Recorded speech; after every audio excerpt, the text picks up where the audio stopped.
Tayo ho ay nagpapatuloy muli ng ating serye. Napakaganda ho yung Upside Down Kingdom. Kung maalala niyo ho, nagsimula ho tayo sa Mateo 5 at tayo nagpapatuloy po ng seryeng to. Sa Matthew 6, sinimulan po ni Pastor Josh ang topic pong Giving the Kingdom Way. Ito po ay base sa Matthew 6, kung saan po ang Matthew 5, 6, and 7 ay tinatawag nating Sermon on the Mount. Sa Matthew 6 verses 1 to 18, simula ho nakaraang linggo at mga susunod pa ho, ating pong tinatalakay po yung sinasabing the 3 practices of the kingdom.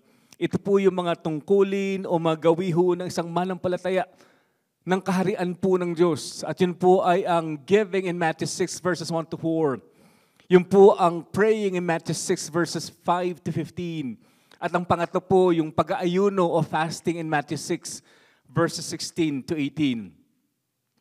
But mapupunan niyo ho habang binabasa niyo ho ang Matthew 6, simula ho verse 1 hanggang 18, hindi ho tinatama ni Jesus ang mga gawing to o mga practices, kundi yung maling motibo ng kanilang mga puso, doing the right thing but doing it for the wrong reason. Dahil gusto ho nilang mapansin, gusto ho nilang magpakitang tao ho at hindi ito totoo na nanggagaling po sa kanilang mga puso. Kaya ang nakaraan pong linggo ho, si Pastor Josh, binigay niya ho sa atin ang 3 heart attitudes. Ito po yung tamang pag-uugali po kapag ating pong ginagawa ho itong 3 practices of the kingdom. Yung una po, kung natatandaan niyo po, give sincerely. Ang pangalaho niyang nabanggit po ay give secretly, o yung pangatlong nabanggit po ni Pastor Josh to give sacredly. But siguro ho, gusto kong sa kalahati ho ng ating mensahe ngayon ay ang tanong ho, how do I give the kingdom way? And I want to grow, gusto kong lumago. Bago ako dito, napapakinggan ko ang turo niyo, hindi naman palagi ang nababanggit. Pero kinakaugnay ko ng Panginoong Diyos, gusto kong magsimula. How do I grow? I want to be a Christian, a believer, a follower of Jesus Christ, and I want to grow in every area of my life, and that includes giving the kingdom way. Ang Diyos ho ay nagtuturo ho ng topic patungkol sa ating paghawak ng finances. Hindi ko na ho babanggitin kung ilang beses pong nababanggit po sa Biblia ang patungkol po sa ating paghawak ng pananalapi. But importante ho yung bukas ang ating kamay. Sapagkat itong usapin patungkol po sa paghawak ng ating finances ay sentro po sa kanyang tinuturo po sa atin bilang manampalataya. Naalala ko tuloy ang sinabi ni W.A. Creswell. Sabi niya, the spiritual rewards of tithing to the individual soul and to all the church are immense. God has a heavenly purpose in it all. Tithing, ika po, is not a money-raising scheme. At maaaring naandun ka, pumapasok sa isipan mo na ito yung paraan ng mga pastor o ng mga church kasi it's a money-raising scheme. Hindi po. Galing po sa kaibaturan ng aming mga puso, hindi ho yun ang aming naisip. Sabi ho ni Creswell, it is a soul-growing, character-developing program. It's an act of worship and an expression of our love to God. The purpose of tithing is to secure not the tithe, but the tither. Yung tao mismo, not the possessions, but the possessor. Not your money, but you. For God. The tithing is not a scheme of preachers, prophets, or seers, but a plan and program of God to enrich character, develop souls, and enlarge vision.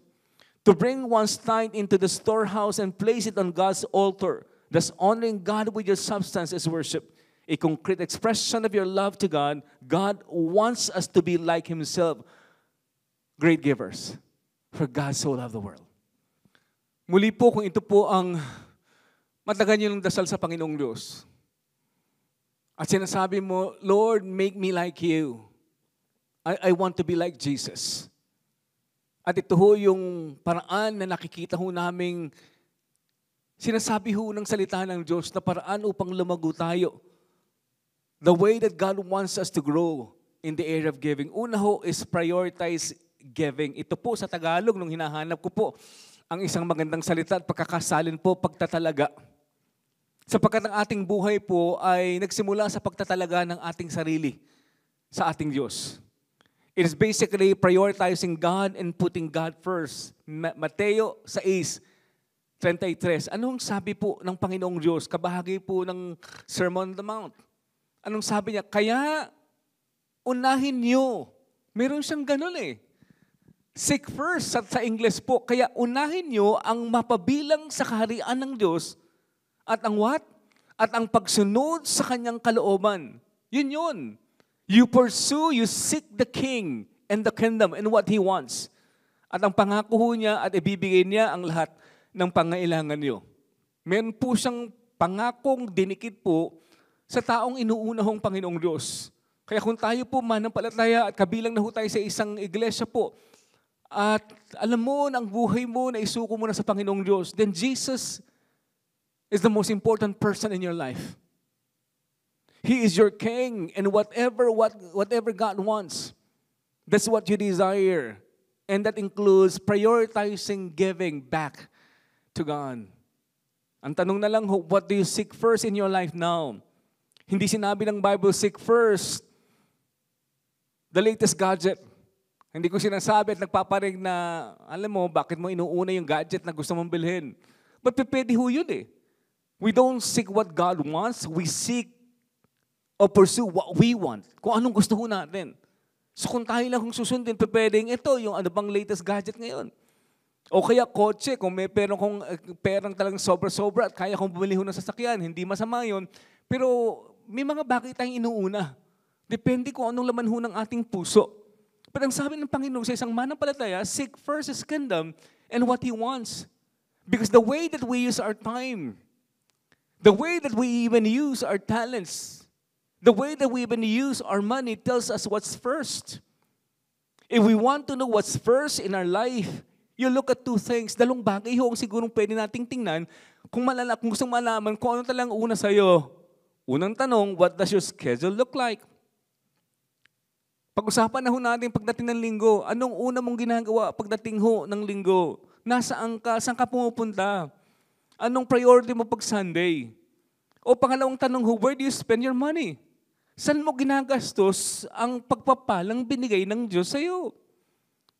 Kasi it doesn't really matter what you say is first place in your life. Or what's important in your life. The way that you use your time, the way that you use your money shows what's really important in your life. And for us, followers of Jesus Christ, God is first.